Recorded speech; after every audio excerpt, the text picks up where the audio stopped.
Министрлер кабинетинин төрагасы Акылбек Жапаров ата мекенди кайра иштетүүчү ишканалардын өкүлдөрү менен жолугушту. Анда азык-түлүк коопсуздугун камсыздоо, айыл чарба тармагына мамлекеттик колдоо көрсөтүү жана антикризистик чараларды иштеп чыгуу жаатындагы актуалдуу маселелер талкууланды.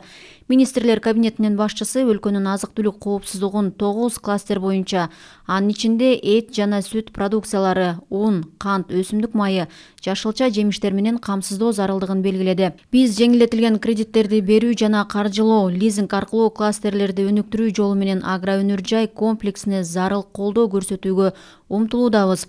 Мамлекеттик банктар, Кыргыз-Россия өнүктүрүү фонду, кепилдик фонд ачык акционердик коому өндүрүштүн көлөмүн көбөйтүү жана өлкөнүн тамак-аш азыктарынын негизги түрлөрүнө болгон муктаждыктарын камсыздоо максатында тийиштүү каржылоону сунуштайт.